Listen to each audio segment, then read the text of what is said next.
नमस्कार, कैसे हैं? नमस्कार, मैं हूं राकेश, आप लोगों के सामने स्वागत करता हूं 1 जुलाई और हम लोग हाजिर हैं आप लोगों के साथ केवीएस पीआरटी 2022 की परीक्षा की प्रिपरेशन को लेके। ये केवीएस पीआरटी 2022 जो कि लगभग अनुमानित है कि जल्द ही इसके नोटिफिकेशन होने वाले हैं। बिकॉज अब जैसे ही हम लोगों ने पिछले 1 महीने का अगर घटनाक्रम को देखें नज़र उठा के, तो ये घोषणा की गई थी भारत एमएचआरडी मिनिस्ट्री, भारत की जो शिक्षा मंत्रालय भारत सरकार का, उसके द्वारा कि जल्द ही एनवीएस और केवीएस में टीचिंग और नॉन टीचिंग दोनों डिपार्टमेंट में जो जितनी भी वैकेंट पोस्ट हैं ऑलमोस्ट उसको फिलअप किया जाएगा पायलट बेसिस पे, मतलब जल्द तेज़ी के साथ, है ना। और उम्मीद है कि अगले वर्ष के फाइनेंशियल ईयर तक वो इम्प्लीमेंट भी हो जाएगा, मतलब लोग ज्वाइन भी कर लेंगे। तो इसको लेके भी देखिए, 2 दिन पहले नवोदय विद्यालय समिति की का रिक्रूटमेंट हो भी गया। कल का जो एम्प्लॉयमेंट न्यूज़पेपर आएगा 2 जुलाई का, उसमें वो वैकेंसी पब्लिश भी होगी, है ना। वो मैंने लेक्चर पिछला बना दिया था, आप लोगों ने देख लिया होगा।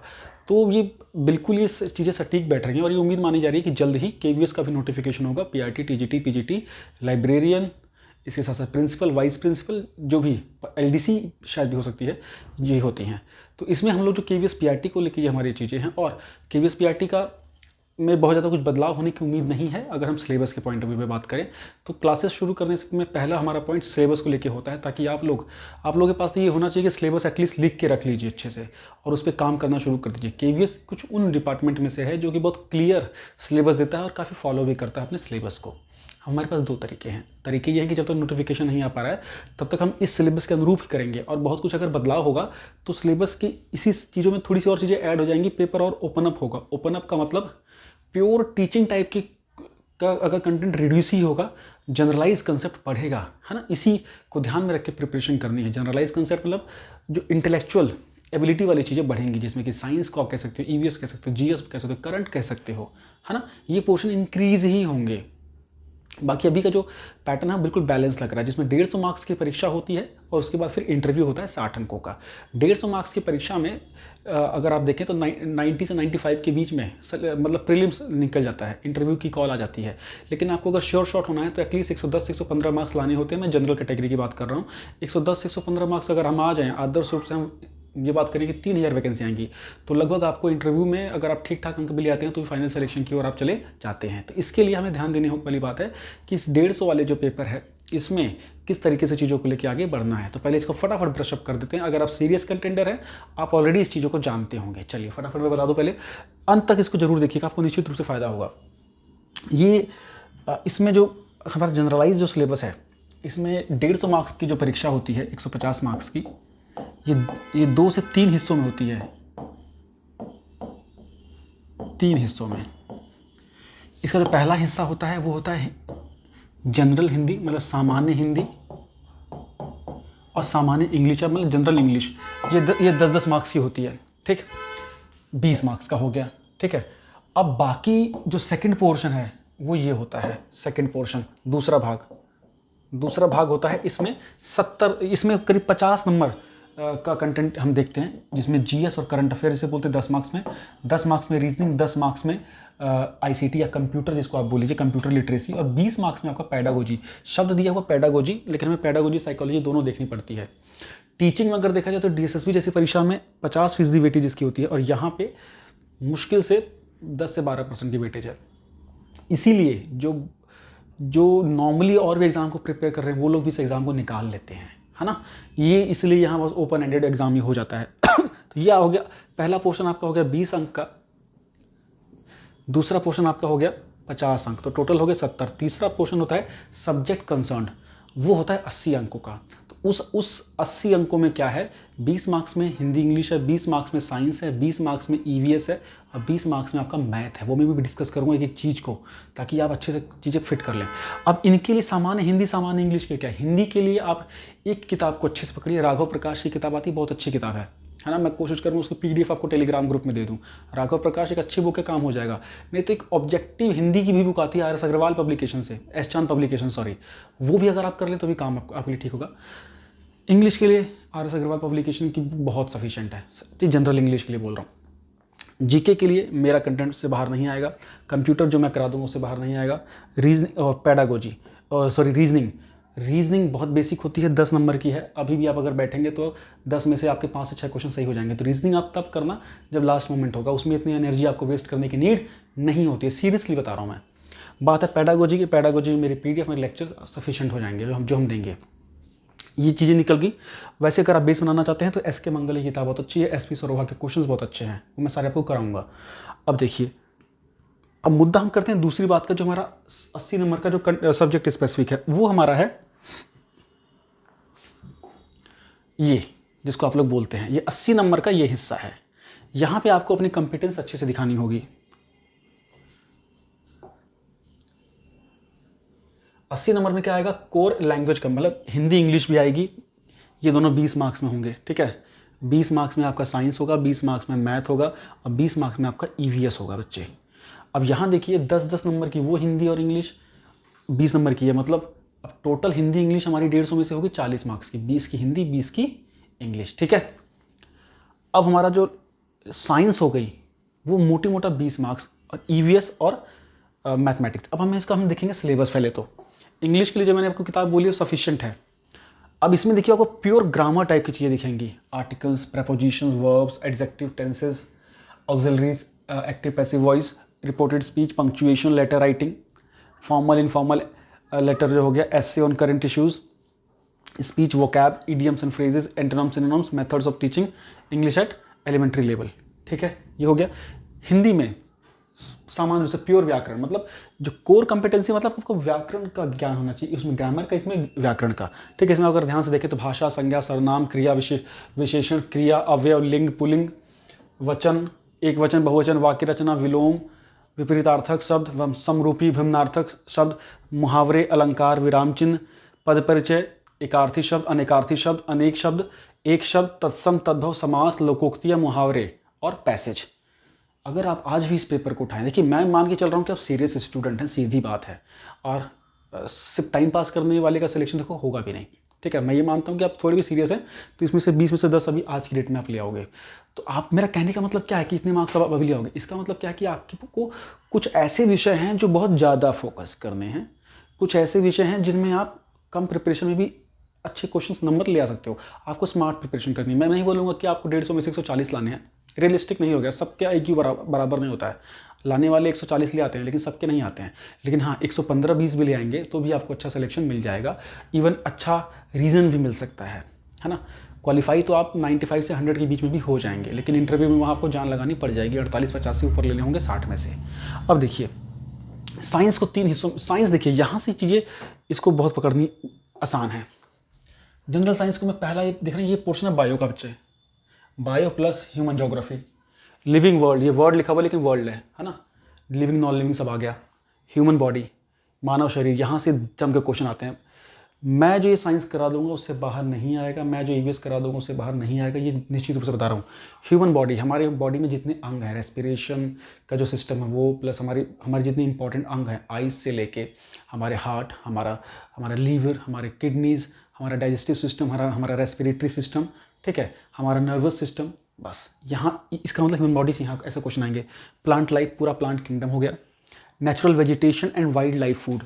अब नेचुरल वेजिटेशन में मतलब जो प्राकृतिक वो है संपदा है उसके ऊपर क्वेश्चन, तो इस पर थोड़े प्लांट से भी क्वेश्चन आ सकते हैं, थोड़े जोग्राफिकल क्वेश्चन भी आ सकते हैं, प्लांट की वैरायटीज़ के ऊपर क्वेश्चन आ सकते हैं। फिर फूड, इसमें हमारे फूड चेन के ऊपर भी क्वेश्चन आ सकते हैं, हाँ सिंपली। फिर ये हमारा आगे साइंस एंड टेक, बहुत इंपॉर्टेंट ईजीएस्ट पोर्शन, यूनिवर्स है ना, ये जो हमारा पूरा है साइंस एंड टेक्नोलॉजी, यूनिवर्स वगैरह हो गया, ये जो हम सेटेलाइट भेजते हैं, कौन सेटेलाइट पहले भेजा गया, क्या जियो स्टेशनरी ऑर्बिट क्या होता है, अलग अलग किन किन ऑर्बिट्स में जाते हैं, जो हमारे सेटेलाइट्स होते हैं उनके बारे में बात करनी है ना, ये सारा प्लैनेट्स वगैरह हो गए, ये तुम्हारा ज्योग्राफी वाला पोर्शन हो गया, फिजिकल ज्योग्राफी वाला। इस इंडियन स्पेस रिसर्च प्रोग्राम है ना, सारा इसरो से रिलेटेड पूरा पिछले 5 सालों की सारी डेवलपमेंट, एंशिएंट स्टार्टिंग की डेवलपमेंट हमारी इसरो की। फिर हमारी कंट्री, मतलब हमारी कंट्री के फिजिकल फीचर्स वगैरह सब, ये डैम वैम बांध सब इसी में इंक्लूड हो जाएगा। तो यहाँ आपको जब देखना है तो थोड़ा ब्रॉड दिया हुआ है, इसमें हमें कई चीज़ें मिक्स हो रही हैं, ठीक। फिर आएगा हमारा केमिस्ट्री। केमिस्ट्री को आप ध्यान से देखो तो मैटर एक चैप्टर हो गया, concept of element, molecule and atom, ये पूरा सिंप्लीफाई हो रहा है एक ही टॉपिक में, पूरी फिजिकल केमिस्ट्री चल रही है। बेसिक स्ट्रक्चर ऑफ एटम, वही एटमिक स्ट्रक्चर जिसे बोलते हैं, परमाणु की संरचना। फिर रेडियो एक्टिविटी स्पेशली दिया हुआ है, रेडियो एक्टिविटी बहुत ईजी तो सा टॉपिक है, मस्त टॉपिक है। यूरेनियम हो गया, न्यूक्लियर फ्यूजन, इन्हीं सब पे क्वेश्चन आएंगे। फिर गैसेस, सॉलिड लिक्विड गैस के ऊपर बात हो गई। फिर classification of hydrocarbons, inorganic chemistry आ गई, ठीक है। फिर ग्रीन हाउस इफेक्ट, एक क्वेश्चन गारंटी से आना जो मैं करा दूंगा, इन लेक्चर से बाहर नहीं आएगा।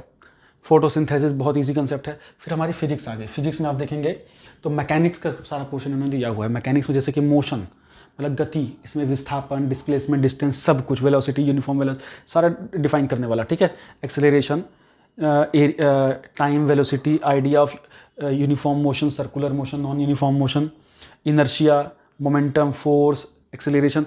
इनमें अगर आप देखें तो आपको यहाँ पे इन पोर्शन में न्यूमेरिकल्स देखने को मिल सकते हैं। इन सारे कंसेप्ट्स के ऊपर न्यूमेरिकल देखने को मिल सकते हैं। तो हमें इसमें दो चीज़ें पढ़नी होंगी, इनकी डेफिनेशन, इनके कंसेप्ट को, प्लस इनके न्यूमेरिकल्स को, ठीक। तो फिजिक्स में हमारा बेसिकली बहुत से ऐसे टॉपिक हैं जो कि टफ वाले, वो तो है ही नहीं। जैसे ग्रेविटेशन आई थिंक है ही नहीं इसमें, ठीक है। बहुत से ऐसे कुछ ऐसी चीज़ें हैं जैसे कि वेव्स वगैरह है, वो शायद इसमें है ही नहीं, है ना। सिंपल हार्मोनिक मोशन वगैरह ये सब नहीं है, ठीक है। तो इसमें मतलब बहुत कठिन नहीं है चीज़ें। तो ये आपका साइंस का पोर्शन हो गया। फिर हम चलते हैं मैथ की ओर। मैथ आपका स्टैंडर्ड पूरा ये मैथ है, अलजेब्रा प्लस इसमें आपको ज्योमेट्री की थोड़े पोर्शन मिलेंगे। ये सारे जितने हैं ये शेप्स हैं, ट्राइंगल हो गया, उसके बाद आपका क्वाड्रिलेटरल हो गया, फिर सर्कल हो गया, है ना, ये सारे आपको। फिर मेंसुरेशन के पोर्शन इसमें ज़रूर होगा। ये सब ये सब तो ईजी है। ज्योमेट्री वाला पोर्शन ये है, सिर्फ सिंपल 3-4 इमेजेस जैसे कि ट्राइंगल, सर्कल, क्वाड्रिलेटरल, ये 3 कंसेप्ट आपको अच्छे से आने चाहिए। लाइन, स्ट्रेट लाइन तो आनी चाहिए, ठीक है। ये आपका पूरा ऊपर अलजेब्रा हो गया, वही बेसिक अलजेब्रा जो 8वीं 7वीं 8वीं का जो इंडेक्स है ना एनसीईआरटी का, देख लेना, वही उठा के दिया हुआ है। अब आती है बात ईवीएस की। ईवीएस को हम लोग सोचते हैं कि एनवायरमेंट टाइप का जो ही होगा, जी नहीं, इसमें पूरा जीएस भरा पड़ा है। अब देखो बहुत से लोग कंफ्यूज होते हैं यहाँ से। Primary institution of democracy, local body, state bodies, नगर पालिका, ये एजुकेशन, हेल्थ, सोशल सर्विस, ठीक है। यहाँ तक आपका हो गया, ये पोर्शन आपका हो गया पॉलिटी का क्या हो गया, पॉलिटी का, ठीक।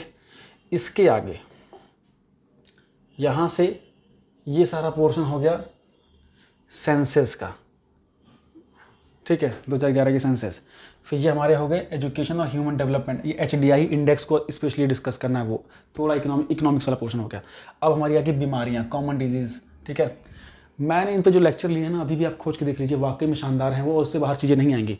डेफिशिएंसी डिजीज़, कॉमन कम्युनिकेबल, ये हमारी होगी जनरल साइंस, है ना, जनरल साइंस।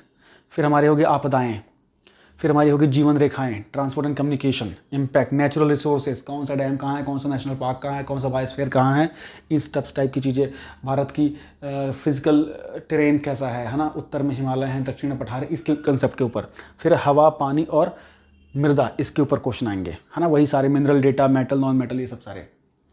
फिर आएगा वाटर रिसोर्सेज, वही रिवर का पैटर्न, इरिगेशन का सिस्टम, जो रिवर के पैटर्न है, ड्रेनेज सिस्टम, है ना, जो बड़े ड्रेनेज सिस्टम है, जैसे कि दक्कन प्रायद्वीपीय भारत की जो नदियां हैं उनका अपवाह तंत्र। फिर उत्तर भारत में सिंधु और गंगा और आपका ब्रह्मपुत्र, ये 4 बड़े अपवाह तंत्र हैं जो आपके रिवर को कंप्लीट करेंगे। इरिगेशन सिस्टम इंडिया में कैसा है, क्रॉप, फसलें जो है पूरी, वो सॉइल के साथ फसलें, कौन सी फसल कहाँ बोई जाती है। फिर 3 बड़े भागों में, जैसे कि जायद हो गया, रबी हो गया, खरीफ फसल में क्लासिफिकेशन हो गया। फिर मैप, इंडियन मैप, ये आपकी हो गई फिजिकल ज्योग्राफी पूरी शुरू हो रही है। मैप हो रहा, इंडियन ज्योग्राफी सॉरी शुरू हो रही है, और इसमें ये अक्षांश, देशांतर रेखाएं, जो बेसिक स्टार्टिंग जो चैप्टर होता है वो, ठीक है। ये आपका पूरा जो है वो EVS कहलाएगा, ठीक है। फिर national freedom movement, modern India आ गई है ना, 1885 से लेके 1947 वाला पोर्शन, ठीक, ये हो गया। कल्चरल रिलेंसा, राजा राम मोहन राय, केशव चंद्र सेन, वही भारत में जो धार्मिक पुनर्जागरण था, ठीक। और फिर सोशल रिफॉर्मर, वही दयानंद सरस्वती और ये ईश्वर चंद्र विद्यासागर, ये सारे जो है रिफॉर्मर्स, उनके ऊपर क्वेश्चंस। तो ये आपका है EVS। अब आपको शुरू कैसे करना है, जैसे अभी तक नोटिफिकेशन नहीं आया ना, तो आपको चीज़ें शुरू करनी है कैसे, आपको शुरू करना है EVS। मतलब आप अगर देखें इस 150 में से 20 का ये साइंस, 20 का ये EVS, 40 मार्क्स तो GS के यहीं हो गए, 10 मार्क्स की GS करंट अफेयर वहाँ था, 150 में से 50 नंबर तो आपके EVS मतलब साइंस और जो GS पोर्शन के हो गए। आपने दुनिया भर के अलग अलग सेक्टर मत बांटिए, ये छोटे छोटे पैकेट बनाइए। 50 नंबर में आपका ये पूरा GS है, जिसमें साइंस और GS है, ठीक, और उसमें वो सब 10 नंबर वाला इंक्लूड हो गया। इसके बाद आपका 40 नंबर में हिंदी इंग्लिश है, 20 की हिंदी 20 की इंग्लिश, 90 नंबर आपके यहीं हो गए, ठीक है। रीजनिंग और ICT कंप्यूटर अभी करना ही नहीं है, पेपर से 15 दिन पहले करना है बस, ठीक। 20 नंबर वो निकल गए, कितने हो गए 110। अब क्या बचा आपका 20 मार्क्स का आपका मैथ बचा और 20 मार्क्स का आपका पेडागोजी बचा। पेडागोजी के लिए जो मैंने बताया क्वेश्चंस करने हैं सरोहा वाले, और जो मैं पढ़ाऊंगा वो करने हैं, प्लस जहाँ से और क्वेश्चन आपको मिल सके वो कर लें। मैं जो ऐप पे जो मॉक लगेंगे वो जरूर करिएगा प्लीज़ आप सभी लोग, और उन मॉक्स को अच्छे से करेंगे तो यकीनन आप शानदार क्वेश्चंस कर पाएंगे। मैथ्स के लिए आप कोई एक किताब ले लीजिए और अच्छे से उसको पढ़ते रहिए। अभी नहीं आ रहा है कुछ भी, सीधे एग्जाम्पल से उठाइए। जिसका मैथ वीक है टारगेट ये रखिए कि मैं मैथ में कम क्वेश्चन अटेम्प्ट करूंगा तो मैं यहाँ ज़्यादा मेहनत कर लूँगा। इस प्रकार से आप मेहनत करेंगे तो चीज़ें एकदम सिमट जाएंगी।